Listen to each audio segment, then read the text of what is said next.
पाकिस्तान जैसे मुल्क में मोस्टली मिडिल क्लास और लोअर मिडिल क्लास के पास अपना घर नहीं होता और वो पूरी ज़िंदगी की ट्राई करते रहते हैं कि हम अपना घर बना लें किसी तरीके से, या कुछ पैसे जोड़ के किसी तरीके से हम सेविंग्स करके कोई अपना प्लॉट ले लें। क्योंकि ज़ाहिर बात है किरायों से हर बंदा तंग होता है, तो वो सोचते हैं कुछ पैसे जोड़ के या कहीं से अरेंज करके हम कोई प्लॉट वगैरह ले लें।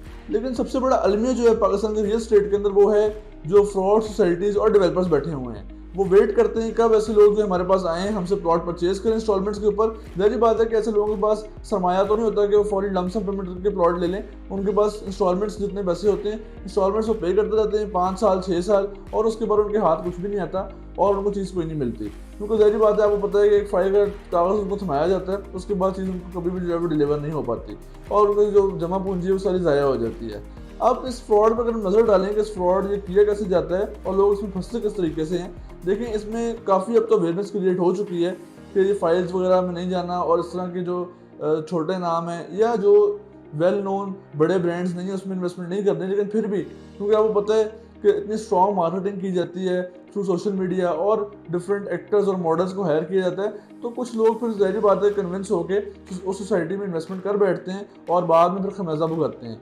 अब ये फ्रॉड सारा किया कैसे जाता है वो मैं थोड़ा सा बताता हूँ आपको। फॉर एग्जांपल जो कस्टमर किसी डेवलपर के पास गया, उसने फाइल परचेज की और उसने अपनी इंस्टॉलमेंट्स भी पे की।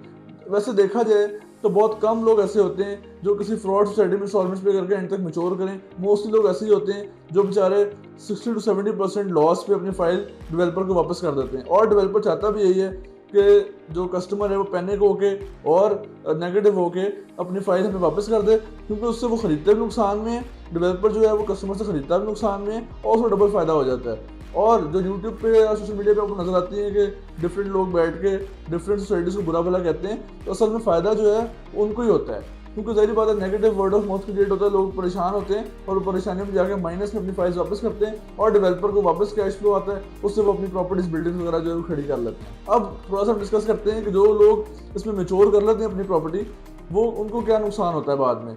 जो तो लोग बेचारे अपनी इंस्टॉलमेंट्स पे करके बैलून पेमेंट्स पे करके प्रॉपर्टी को एंड पे मैच्योर कर लेते हैं, उनको ये कहा जाता है डेवलपर की तरफ से कि अब आप इस पर डेवलपमेंट चार्जेस भी पे करें। जब वो डेवलपमेंट चार्जेस से पूछते हैं कितने डेवलपमेंट चार्जेस हैं, तो जितने का प्लॉट होता है तकरीबन उतने डेवलपमेंट चार्जेस भी उसको बता दिए जाते हैं। जैसे अगर 25 लाख का प्लॉट है तो 22 लाख 23 लाख उसको डेवलपमेंट चार्जेस बता दिए जाते हैं। तो वो बेचारा इस तरीके से कर करा के, जो कि उसके लिए बहुत मुश्किल होता है, उसमें बहुत बर्डन होता है, करा के वो पूरा करता है कि चलो मुझे घर बनाने दो। तो जब घर बनाने की बारी आती है तो वो भी उसको परमिशन इतने आराम से नहीं मिलती, और परमिशन मिल भी जाए तो उसको कहा जाता है कि आप ये बिल्डिंग कंस्ट्रक्शन इसको बेच नहीं सकते, और एक एफिडेविट साइन कराया जाता है कि आप ये साइन करें एफिडेविट। कल को अगर कोई LDA, TMA, RDA या कोई जो भी अथॉरिटी है वो अगर आई आपके पास और आपकी कंस्ट्रक्शन जो है वो इलीगल हुई तो हम उसके जिम्मेदार नहीं होंगे। तो ज़ाहिर बात है जिस बंदे ने इतने पैसे पे किए हैं वो कहता है कि भाई मैंने तो प्लॉट आपसे लिया है तो मुझे अथॉरिटी क्यों तंग करेगी अगर आपको ज़मीन लीगल है तो। उनको ज़मीन लीगल नहीं होती, NOC नहीं होता उनके पास, LDA अप्रूव ज़मीन नहीं होती, तो वो फिर उनके पास से कोई जवाब नहीं होता। और अल्टीमेटली होता फिर ये, या तो वो घर बना नहीं पाता, या अगर बना भी लेते हैं तो उसमें फिर काफ़ी मसले मसाइल होते हैं, और मसले मसाइल फेस करने के बाद उनको चीज़ मिलती है वो भी काफ़ी मुश्किल से। तो ये एक बहुत बड़ा फ्रॉड है और अभी पाकिस्तान के छोटे शहरों तक भी जो है वो पेनिट्रेट कर चुका है और छोटे शहरों को भी लपेट में ले चुका है, और हर जगह जो है आपको फ्रॉड होता नजर आ रहा है। लाहौर में भी काफ़ी फ्रॉड है, रावलपिंडी में देखा जाए तो रावलपिंडी में कम से कम 100 से ऊपर ऐसी सोसाइटीज़ हैं जो कि इस फ्रॉड में मुलव्वस हैं और लोगों को जो है ट्रैप करते हैं, और लोग बेचारे जो मासूम लोग हैं वो ट्रैप हो जाते हैं। और वही जो आजकल बैठ के यूट्यूब पर लेक्चर दे रहे हैं वही जो है आज से पहले इस काम में इन्वॉल्व भी रहे हैं, फाइलें बेचते भी रहे हैं, और आप ज़ाहिर बात एक्सपोज हुए हैं तो आके लेक्चर देते हैं कि आप ये ना करें वो ना करें। उनसे पूछना चाहिए कि भाई आप भी तो पहले यही काम करते रहे हैं। तो हम हमेशा रिकमेंड ये करते हैं कि आपके पास अगर सरमाया कम है या आपके पास फौरी पेमेंट नहीं अरेंज हो रही है, आपका प्लान है, थोड़ा सा वेट करें, अपनी पेमेंट उस तरीके से जो इंक्रीज़ करें उसको, और इंक्रीज़ करके किसी अच्छे ब्रांड में इन्वेस्टमेंट करें। या आप बहुत टॉप के ब्रांड में नहीं भी कर सकते तो ऐसी जगह पे करें जो कि LDA से अप्रूव्ड हो, RDA से अप्रूव्ड हो, लिटिगेशन ना हो, और आपको उसकी डेवलपर की हिस्ट्री मालूम हो और ऑन ग्राउंड आपके सामने चीज़ जो है वो पड़ी हो, ये चीज़ है यहाँ पे आप घर बना सकते हैं अपना। ऐसी चीज़ लें ताकि आपको कल को वो अगर प्रॉफिट नहीं भी होता तो कम से कम पैसे आप पे डूबे ना और चीज़ डिलीवर हो जाए आपको।